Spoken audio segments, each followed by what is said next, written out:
Today we are doing Lesson 85's review of Lessons 69, My Grievances Hide the Light of the World in Me, and Lesson 70, My Salvation Comes from Me. Let us begin. Alex?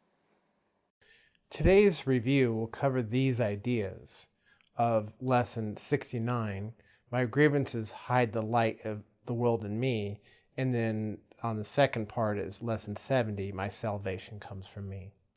So Lesson 69, My Grievances Hide the Light of the World in Me. My grievances show me what is not there, and hide from me what I would see. Recognizing this, what do I want my grievances for? They keep me in darkness and hide the light. Grievances and light cannot go together, but light and vision must be joined for me to see. To see, I must lay grievances aside. I want to see, and this will be the means by which I will succeed. Specific applications for this idea might be made in these forms.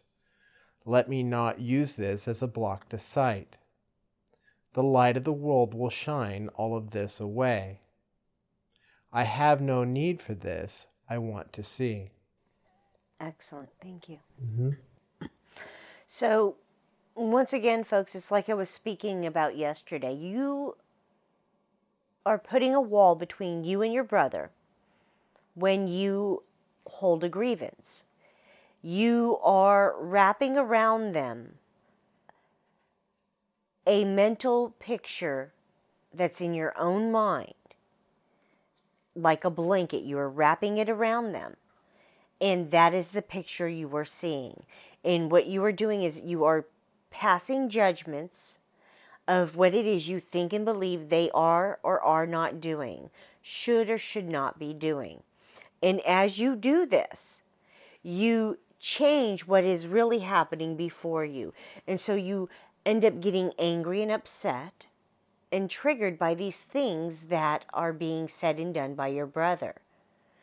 Because in your mind, they are not conforming to what you think and believe they should be doing. So you hold that grievance. And it changes the view of how you see your brother in those moments. You are no longer seeing the being that's truly standing there before you. Instead, you are seeing what you are choosing to believe you are seeing.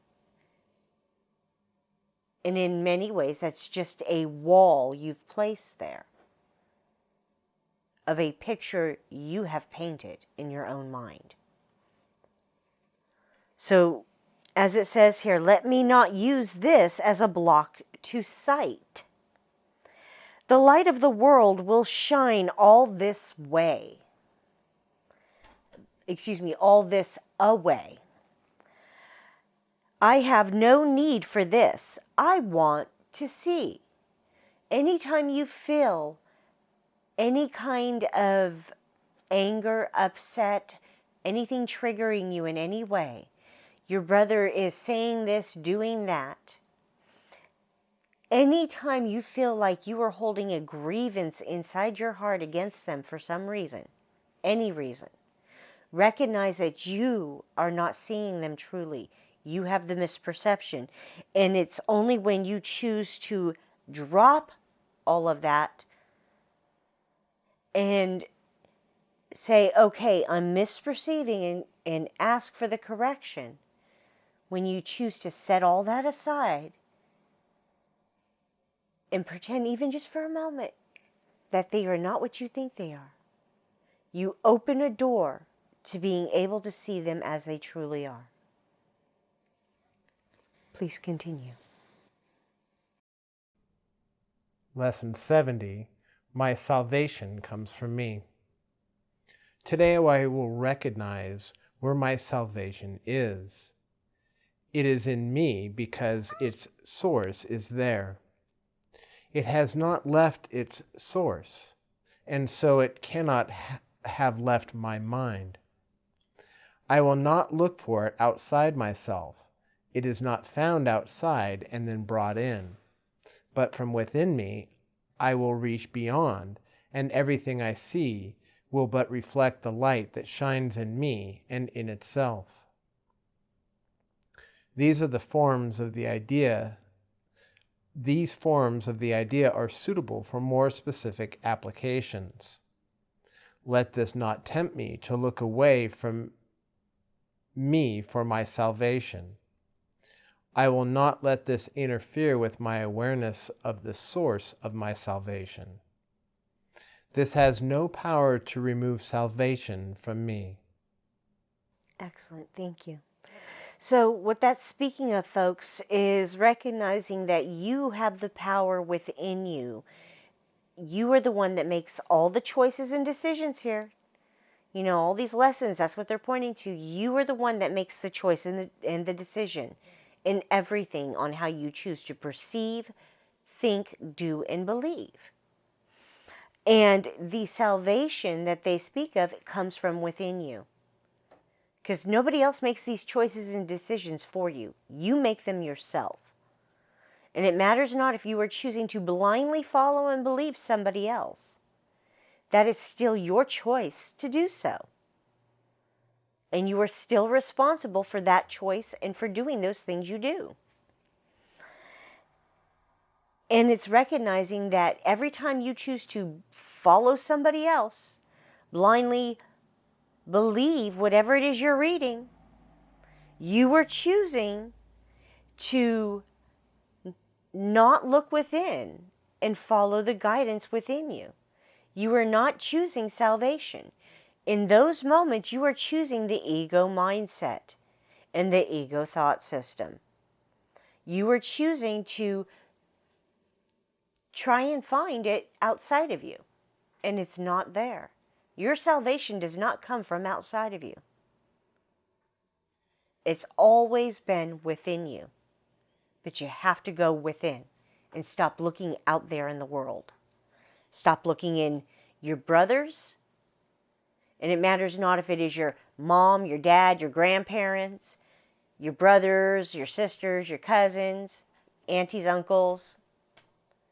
Matters not if it's the church minister, priest, rabbi, whatever it is, doctors.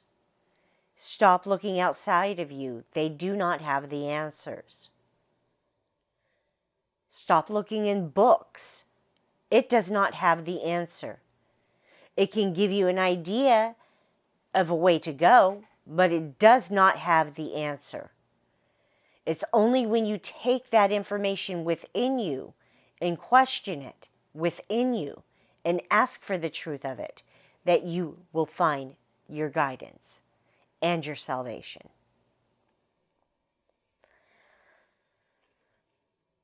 In these statements that they make down here at the bottom, let this not tempt me to look away from me for my salvation. It's in reference to this book, folks. It's in reference to looking out there in the world. The teachers, their job is only to help guide you to the truth within you. To give you keys, clues for you to seek within you. They're not to hold your hand and tell you what to do, when to do it, and how to do it. They do not have your salvation.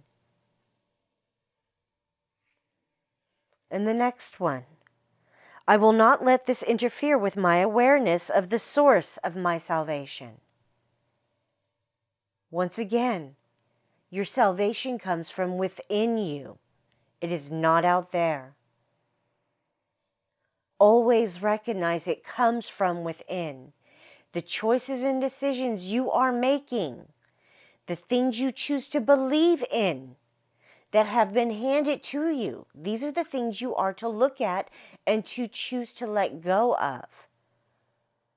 To set aside everything you think you know and you think this is saying to you. Set all of it aside. And go within and question. Why am I thinking this? Why am I believing this? Why is this causing this conflict in me? Where do I hold a misperception? How am I misperceiving this? What is the correction to my misperceptions? Look at how pointed my questioning is, folks. And it can go for every single one. It's universal, these questions that I'm asking. Every single item that you have come up within you can be used with these questions. And it all comes from within. And the last one, this has no power to remove salvation from me. Anything that's happening out there in the world has no power over you. No one has power over you to take salvation away from you. Only you hold your salvation, which is within you. It has always been there and always will be. It is your choice and decision to look within at it. No one else can do that for you. Recognize you are the one making the choices and decisions here. All right, that was review lesson 85 of lesson 69, My Grievances Hide the Light of the World in Me, and lesson 70, My Salvation Comes from Me. Thank you for joining us today, folks. My name is Sabrina Reyenga. And I am Alex Reyenga. Do the work, folks. Only you can do this work. Hugs, love, light, and blessings on your journey, my brothers. You are loved. We love you. Be the light you are meant to be. Be the light we know you to be. Please be the light.